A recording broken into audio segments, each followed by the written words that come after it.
Models who seem as angry as they are emaciated, wearing clothes fit for a cadaver, and shoes that make stilettos seem sensible, and a legion of camp followers and campy followers, chasing the celebrities du jour and the people who dress them.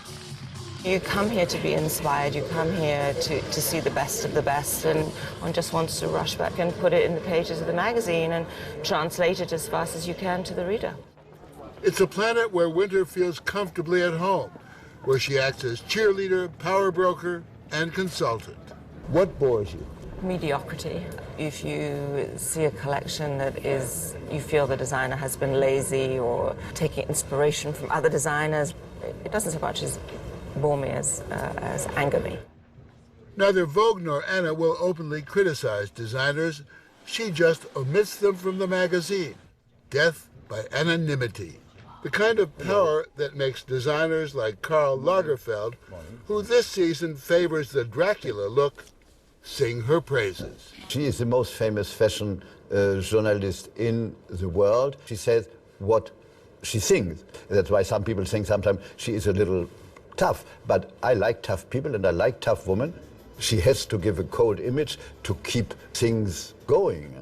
That's not that easy, huh? It's like running a madhouse, a fashion magazine. When she drops in on a designer, it is make or break time. And it goes with bells. Nicolas Guesquier of Balenciaga is anxious to please. Yeah, I'm trying. Do you keep her in mind when you're working on a new collection? There is always a moment when you question if Anna will like it or not, for sure. I think any designer who says the contrary would lie. John Galliano, who designs for Dior, who some might think needs a better tailor, calls Wintour his fairy godmother. Oh my goodness, in all my success, I mean, without her support, I certainly wouldn't be at the House of Dior today. She's an eye.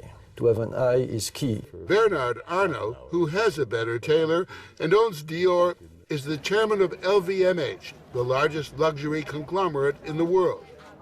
When Wintour recommended to the richest man in France that he hire Galliano, it was implicit that Vogue would feature Galliano's designs. When I hired John, I discussed at length with her.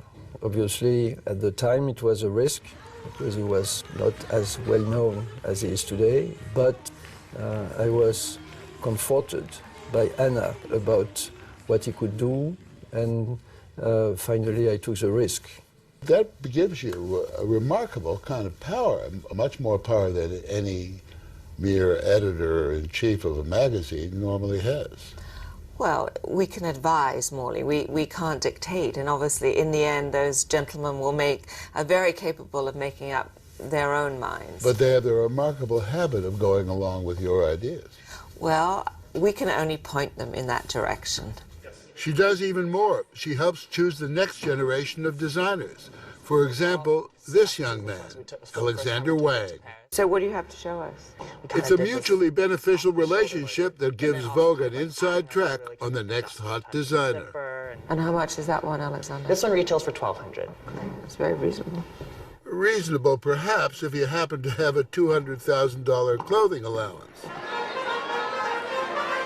But for sheer glitz, nothing beats the soiree at New York's Metropolitan Museum. Thank you so much for everything. Every year, Anna organizes a benefit which so far has raised nearly $50 million for the museum's Costume Institute.